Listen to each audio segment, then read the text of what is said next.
Hi friends, இன்றைக்கி நான் ஒரு ரெசிபி செய்ய போகிறேன். அதுவும் ஸ்வீட் ரெசிபி. மரவள்ளிக்கிழங்குல மரவள்ளிக்கிழங்கு பாயாசம் செய்ய போகிறேன். எப்படி செய்ய போகிறேன்னு வாங்க பார்க்கலாம். மரவள்ளிக்கிழங்கு பாயாசம் செய்வதற்கு தேவையான பொருட்கள் பார்க்கலாம்.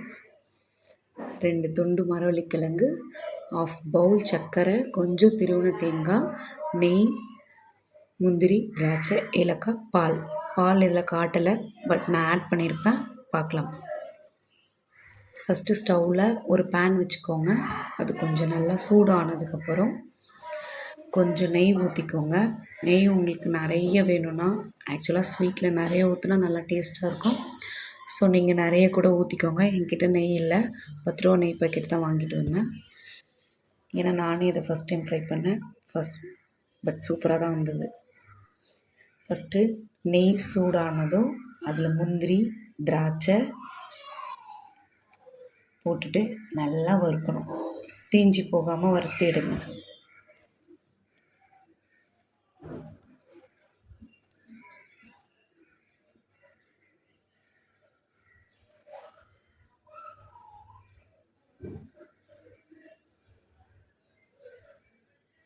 அந்த திராட்சை புஃப்னு வந்ததும் கொஞ்சம் முந்திரியும் நல்லா வறுபட்டதும் எடுத்துருங்க.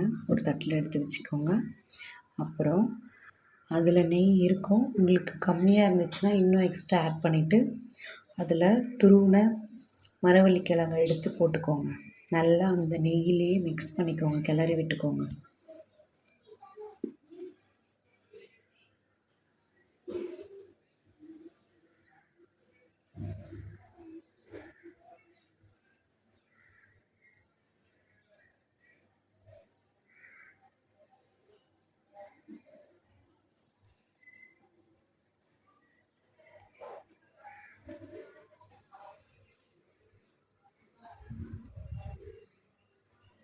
அது கொஞ்சம் கிளறினதுக்கப்புறம் நல்லா ஒட்டும். அந்த பேனில் நல்லா அடி பிடிக்கிற மாதிரி ஒட்டும். ஆனால் நம்ம நல்லா அதை எடுத்து எடுத்து விட்டுக்கிட்டே இருக்கணும். நல்லா கிளறி விடணும் ஒட்டாமல்.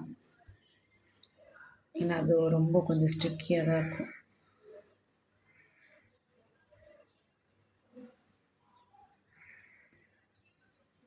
ஆக்சுவலாக என்னால் தனியாக அதை பண்ண முடியல, அதனால தான் ஒழுங்காக தெரியலன்னு நினைக்கிறேன்.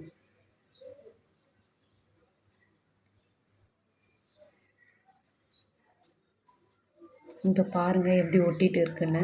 நீங்கள் அதை அப்படியே எடுத்து விட்டுட்டே இருக்கணும்.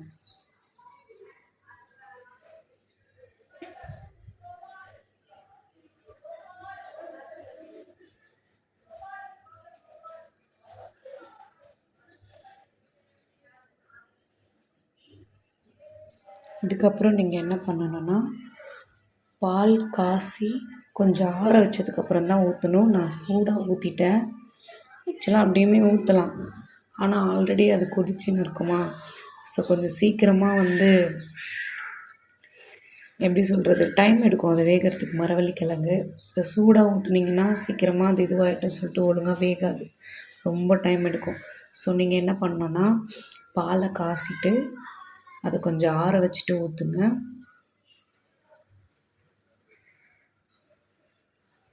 அப்புறம் அந்த மரவள்ளிக்கிழங்கு அந்த பால்லேயே நல்லா வேகட்டும். உங்களுக்கு பாயாசம் நிறைய தேவைப்பட்டுச்சுன்னா கொஞ்சம் தண்ணி ஊற்றிக்கோங்க. நானும் கொஞ்சம் தண்ணி ஆட் பண்ணேன். அப்புறம் நல்லா கிளறி விட்டுக்கோங்க. அது உதிரி உதிரியாக வரும். ஆனால் ஆக்சுவலாக இது எனக்கு கொஞ்சம் வேகிறதுக்கு லேட்டாச்சு. நீங்கள் என்ன பண்ணுறீங்கன்னா, ஃபஸ்ட்டு தண்ணி ஊற்றிட்டு கொஞ்சம் வேக வச்சதுக்கப்புறமா கொஞ்சம் பால் ஊற்றிட்டு அதில் நல்லா கொதிக்க விடுங்க. கொஞ்சம் நல்லா ஒரு திக்னஸ்ஸான கன்சிஸ்டன்சியில் வரும்போது நீங்கள் நெக்ஸ்ட் பொருளை ஆட் பண்ணிக்கலாம்.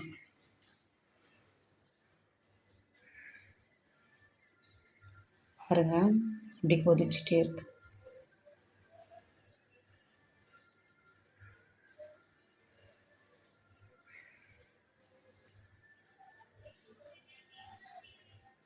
நான் இன்னும் கூட எக்ஸ்ட்ரா கொஞ்சம் தண்ணி சேர்த்தேன், ஏன்னா நிறைய பேருக்குன்னு. ஆனாலும் நல்லா தான் வந்துச்சு.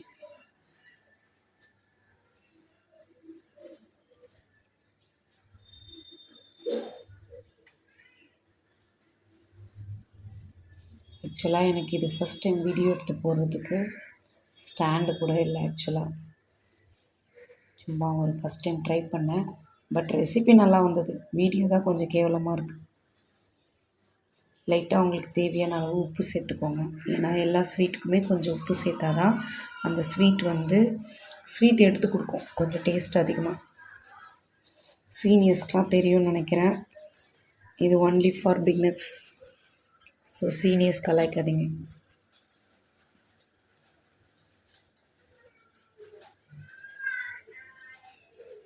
இப்போ பாருங்கள், நல்லா கொதிச்சிச்சு. அதை நல்லா கிளறி விட்டுட்டே இருங்க. உங்களுக்கு அந்த மரவள்ளிக்கிழங்கு தொட்டு பார்க்கும்போது ஒரு ரப்பர் மாதிரி அந்த கன்சிஸ்டன்சி வந்ததுக்கப்புறமா சர்க்கரை ஆட் பண்ணிக்கோங்க. நீங்கள் எவ்வளோ அளவுக்கு மரவள்ளிக்கிழங்கு எடுக்கிறீங்களோ அந்த அளவுக்கு பாதி சர்க்கரை. அதுக்கப்புறம் உங்களுக்கு நிறைய தேவைப்பட்டுச்சுன்னா இன்னும் எக்ஸ்ட்ரா கூட போட்டுக்கோங்க. பட் பார்த்து போட்டுக்கோங்க. இப்போ அந்த சர்க்கரை நல்லா கலந்து விட்டுட்டு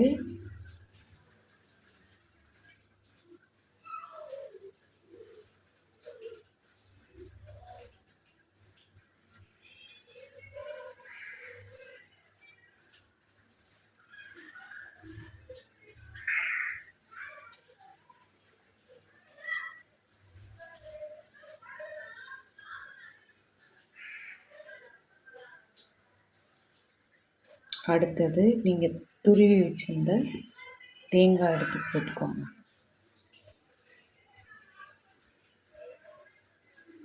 தேங்காய் நல்லாயிருக்கும் புட்டுக்கு, இந்த மாதிரி ஹல்வாக்கு, பாயசத்துக்கு, இதுக்கெலாம் தேங்காய் போட்டிங்கன்னா ஒரு ஃப்ளேவர் செமையாக இருக்கும். சாப்பிட்டு பாருங்கள் செஞ்சு. அதுக்கப்புறம் ஏலக்காய் நசுக்கி வச்சுருந்த ஏலக்காய் கொஞ்சம் போட்டுட்டு, அப்புறம் ஆல்ரெடி வறுத்து வச்சுருந்த திராட்சை முந்திரி எடுத்து போட்டுட்டு கலரி ஒரு பவுலில் வச்சு சாப்பிடுங்க. பாருங்கள் எப்படி இருக்குன்னு. சாப்பிட்டு எப்படி இருக்குன்னு கமெண்டில் சொல்லுங்கள்.